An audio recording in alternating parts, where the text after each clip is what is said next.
Page 5, the trumpeter and the echo. I'll bet there's an echo involved in here someplace. 4/4 time, got one flat, so it's either an F major or D minor. Let's figure out which it is. Let's look at the last measure. You're here, hitting on Fs, you're probably an F major. It usually ends on the chord of the one chord of the key it's in. Starting out with the right hand, rhythm-wise, it shouldn't be a problem. It's quarter notes and half notes. But you're starting out here, you're kind of spread out, because if you look at these notes and the fingering they're showing you, you have a 2 on an F, a 1 on a C, and a 5 on a B flat. So you're here.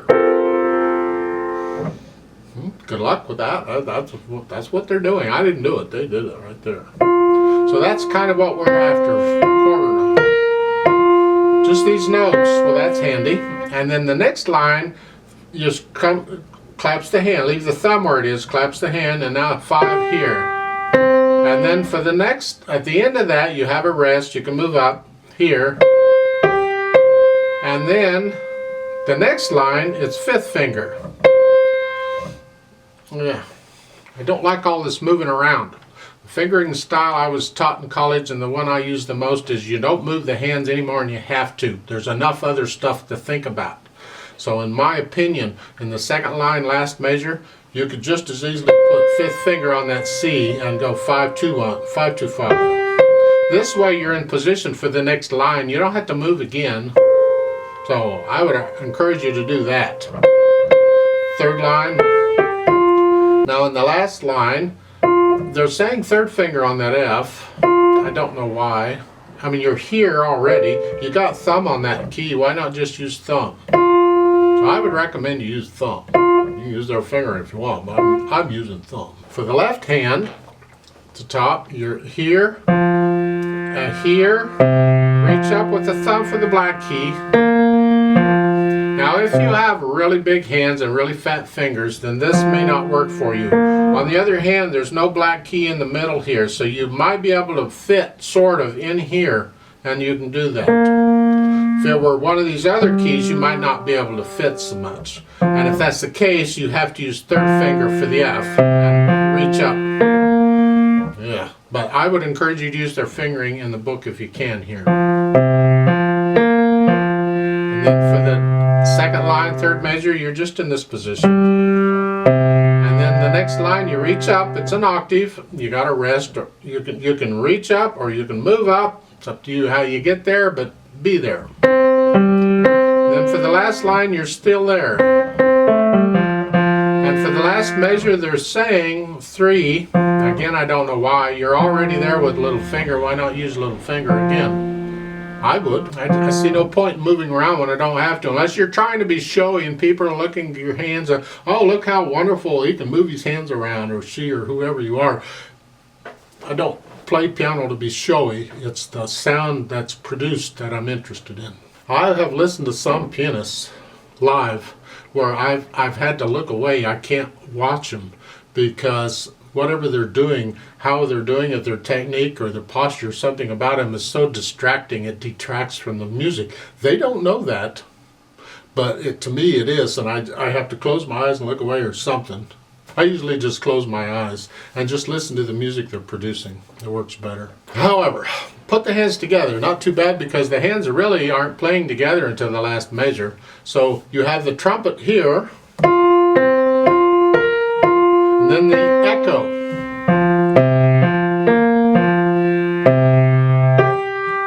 So hopefully, as long as you get your hands where they go, because they're moving around, this won't be a problem. Dynamics, well, this is again where the echo comes in. Echoes are usually softer. So you're loud,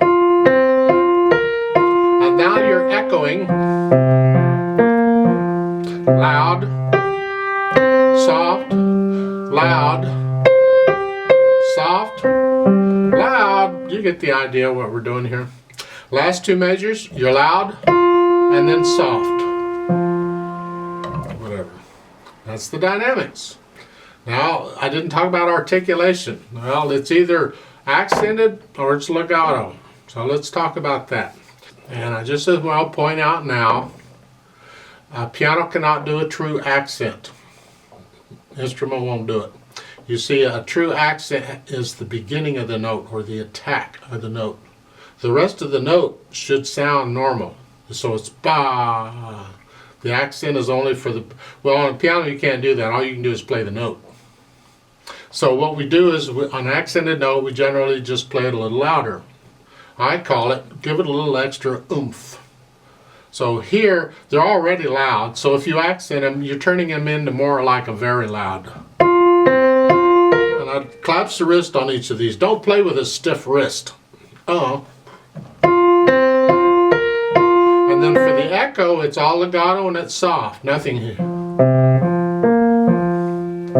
And then the accented for the right hand and smooth for the left hand, you get the idea. Now, on interpreting accents, different people will interpret them differently. Some people, band directors, I play various band instruments, I've been in a number of bands, and they will say if they're accented notes, like at the beginning, separate them slightly because it helps to bring out the accent. And they're talking to wind instruments who can actually accent correctly. They're still saying separate them slightly, so it's a... Well, you're pretending to be a trumpet, and a trumpeter might do that anyway, so it's, as I said, an interpretive thing. Not everybody will do it that way. And so these, you would separate them. And then the echo's soft and connected.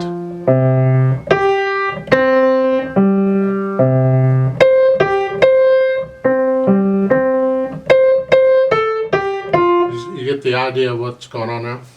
I hope. It's an interpretive thing. Not everybody will interpret it that way, but okay, that's how you want to do it.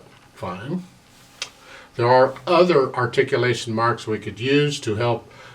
If they absolutely wanted you to separate those notes, there's a way to do it. There's a way to show that. I won't get into it because we got enough to deal with right now. But again, you can do it that way. I'll leave that up to you. When we do the play with me, I'm just going to play them. I'm not doing dynamics. So I'm just going to play them legato. Like so. And you can interpret them and separate them on your own later on. Now speed-wise, well, they're giving you the metronome. That'll help you to get, but you're thinking this is like a decoration or something. You know? So it's not going to be slow. Marcato, well, you can get an idea what marcato actually means marked. It's a statement. Ta-da! It's like a march where they're coming in and here I am or something. It's a. How fast would you play that? They're giving you the half note indication. Maybe we should talk about metronome markings. If it's 4/4 time and they're giving you quarter notes here, why is the metronome giving you half note indication? And, well, it doesn't have to. They could give you a quarter note equals and they just double each of these numbers. So a quarter note is going to equal to 132 to 144. And some things will do that. You'll see that. Why they're using half notes, I'm not sure, unless they want you to feel it in 2. Well, if they want you to feel it in 2, they should have put it in cut time or something. The time signature, that's how you're going to feel it.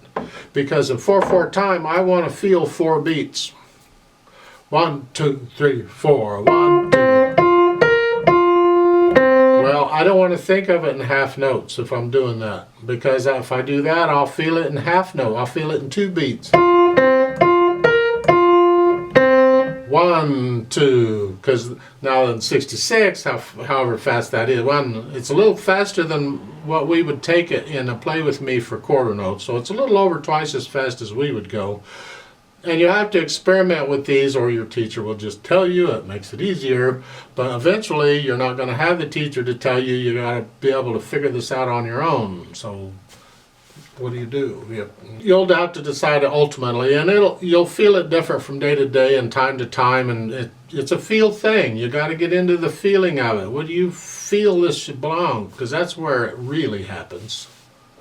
However, forget all that feeling nonsense. Let's do the together very slowly and carefully to make sure we have the right notes and rhythms. So put your hands where they go.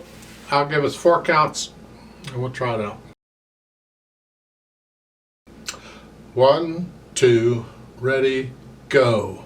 1, 2, 3, 4. 1, 2, 3, 4. 2, 4.